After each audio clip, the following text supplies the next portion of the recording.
আসসালামু আলাইকুম বন্ধুরা, নাচ গার্ডেনে সবাইকে স্বাগত জানাই। বন্ধুরা, আজ ড্রাগন গাছের কিছু সমস্যার সম্বন্ধে আমি আলোচনা করব। আপনারা নিশ্চয়ই থাম্বনেলে দেখে থাকবেন যে এখন সবাইয়ের সমস্যা হচ্ছে কি, যে ফুল তো ধরছে অনেক, কিন্তু ফুল ঝরে যাচ্ছে, তার সঙ্গে ফলের আকার ছোট হচ্ছে এবং তার সঙ্গে অনেক সময় গাছের ডালগুলো শুকনো শুকনো সরু হয়ে যাচ্ছে, অনেক সময় গর্ভমুণ্ড বাইরে বেরিয়ে আসছে ফুল ফোটার আগেই। তো এই সমস্ত সমস্যার সমাধান নিয়ে আজকের ভিডিও। তো সম্পূর্ণ ভিডিওটা দেখতে থাকুন, আপনি সবটা জানতে পারবেন। তো দেখুন, কিছুক্ষণ আগে যেটা দেখলেন, দুদিন আগের ভিডিও, এই যে ফুলগুলো দেখতে পাচ্ছেন এগুলো কিন্তু একদম খুব সুন্দর পুষ্ট ছিল, কিন্তু দেখুন দুদিনের মধ্যে এগুলো লাল হয়ে গেছে। এগুলো কিন্তু অটোমেটিকলি ঝরে যাবে।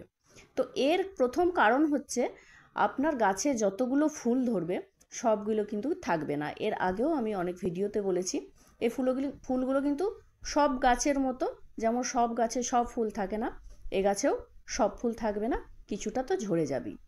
এখন একটা ডালে যদি 5টা কুঁড়ি আসে, তার মধ্যে হয়তো একটা থাকবে বা দুটো থাকবে, সব কিন্তু থাকবে না। তো খুব বেশি হলে 3টে, খুব জোর কিন্তু এটাও থাকে না, একটা আপনি ধরে নিতে পারেন থাকবে। তো যদি দেখেন আপনার যতগুলো ফুল ধরেছে সবগুলোই ঝরে যাচ্ছে, তখন কিন্তু সমস্যা। আর এবছর একটু বেশি ফুল ঝরেছে, কারণ এবছর অতিরিক্ত গরম ছিল। আপনারা সবাই জানেন 48 ডিগ্রির উপর কিন্তু টেম্পারেচার চলে গিয়েছিল, যার জন্য কিন্তু প্রচুর ক্ষতিগ্রস্ত হয়েছে গাছগুলি।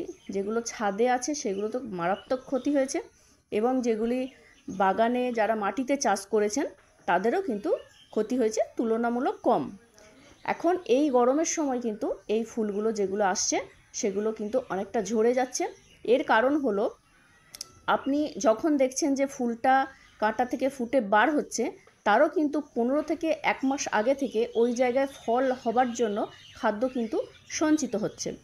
তো যে সময় খাদ্য সঞ্চিত হচ্ছে ঠিক সেই সময় অতিরিক্ত গরম, গাছ কিন্তু ট্রেসের মধ্যে চলে গেছে। তো সেখান থেকে কিন্তু ফুলগুলো খুব কষ্ট করে বের হলেও সেগুলো কিন্তু সারভাইভ করতে পারছে না। যে ফুলগুলো সারভাইভ করছে সেগুলোও কিন্তু আকারে ছোট হচ্ছে, ফলে ফলগুলোও কিন্তু ছোট হচ্ছে। দেখুন, এই যে গরমের সময় যে অবস্থা হয়েছিল গাছের, এই অবস্থায় যদি ফুলগুলো আসে তো কটা ফুল টিকবে? এখানে দেখুন, আমার প্রথম দুটো এসেছিল, সব ঝরে গেছে, একটা রয়েছে। এখানেও 4-5টা ছিল, তার মধ্যে একটা আছে। তো এই ধরনের কিন্তু সবারই গাছে হয়েছে। এবং গরম থেকে, গরমের সঙ্গে তো আমরা লড়াই করতে পারবো না, একমাত্র গ্রিন শেড দিয়ে আমরা একটু রোদটাকে আটকাতে পারি, কিন্তু এইভাবে কিন্তু সব নষ্ট হয়ে গেছে। যার জন্য আমি অন্যভাবে স্ট্রাকচার করে গাছগুলোকে রাখার একটা সিস্টেম তৈরি করতে চাইছি। কারণ এইভাবে ঝুলিয়ে দেওয়ার অবস্থা কিন্তু খুব খারাপ হয়ে যাচ্ছে। দেখুন, আমি এইভাবে কিন্তু বাঁশের কাঠামো করেছি, কারণ সব সময় কিন্তু আমরা যে স্ট্রাকচারটার আগে আমি দেখালাম বড় গাছটা, সেরকম স্ট্রাকচার করে কিন্তু সবসময় জায়গা পাওয়া যায় না। তো তার জন্য আমি কিন্তু ছাদে এরকমভাবে স্ট্রাকচার করে দিয়েছি। তো এইভাবে গরম থেকে আপনারা যদি রক্ষা করতে একটুও পারেন, হয়তো আপনাদের ফুলটা একটু বেশি থাকতে পারে। তো গরমের সঙ্গে লড়াই করার চেষ্টা করে কিন্তু কোনো লাভ হবে না। তো ফুলগুলো এভাবে কিন্তু ছোট হয়ে যায়। তো আমরা গরমের সময় কি ট্রিটমেন্ট করব সেটা বলেছি। তারপরে এখন দেখুন, পুরো গাছটাই কিন্তু সবুজ হয়ে গেছে, অনেক ফুলও এসেছে, কিন্তু এই ফুলগুলো সাইজ কিন্তু ছোট, তাই ফলগুলোও কিন্তু ছোটই হবে। তো অনেক গাছ দেখবেন অনেক সময় ফল দেওয়ার পরে যে একটু ঝিমিয়ে যায়, ডালগুলো সরু হয়ে যাচ্ছে, গাছটা ঝিমিয়ে যাচ্ছে। তো এর দুটো কারণ হতে পারে। এক হচ্ছে, ফল দেওয়ার পর গাছটা দুর্বল হয়ে গেছে, আর নয়তো 2 হচ্ছে যে গাছের গোড়ার শিকড়ে পোকা লেগেছে, যেটা একটা কৃমি, নিমাটোল। তো সেরকম কৃমি লেগেছে, তার জন্য এটা হচ্ছে। তো তার জন্য আপনাকে, যদি নিমাটোল লাগে দেখবেন গুটি গুটি হয়ে যায় যে শিকড়টা, তো তার জন্য আপনি যেটা ব্যবহার করবেন সেটা হচ্ছে ফিরাডোল নামে একটা দানা ওষুধ পাওয়া যায়, সেটাকে আপনি ব্যবহার করলে তাহলে কিন্তু গাছের শিকড়ের যে কৃমির ব্যাপারটা সেটা কিন্তু চলে যাবে। এবং যে গাছটা দুর্বল হয়ে গেছে শিকড়গুলো, যার জন্য গাছটা ঝিমিয়ে যাচ্ছে, পাতা ডালগুলো সরু হয়ে যাচ্ছে, তার জন্য কিন্তু আপনাকে ব্যবহার করতে হবে হিউমিক অ্যাসিড। তো এগুলো দিলে মোটামুটি আপনার গাছ সুস্থ হয়ে যাবে।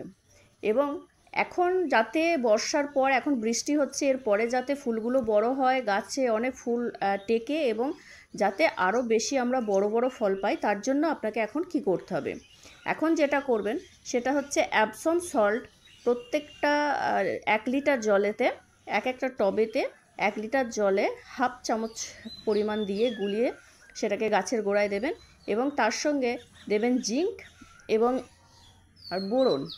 তো এটাও 1/2 চামচ করে দিয়ে গুলিয়ে গাছের গোড়ায় ঢেলে দেবেন।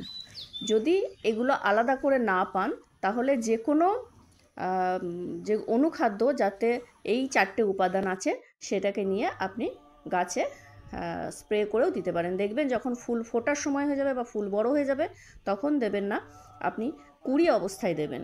এবছরে দেখুন আমার এখানে ভিডিও দেখা যাচ্ছে যে ফুল ফোটেনি, তার আগেই কিন্তু গর্ভমুণ্ড বাইরে বেরিয়ে এসছে। এই সমস্যাটাও কিন্তু হয়েছে, এগুলোও কিন্তু হয়েছে কিন্তু গরমের জন্য।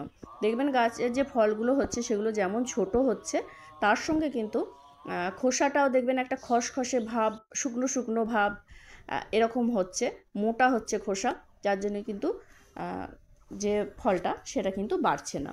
তো ভয় পাওয়ার কোনো কারণ নেই, সবার কিন্তু এই বর্ষা নেমেছে, বৃষ্টি নেমেছে, এখন কিন্তু সবার গাছে নতুন করে ফুল আসবে।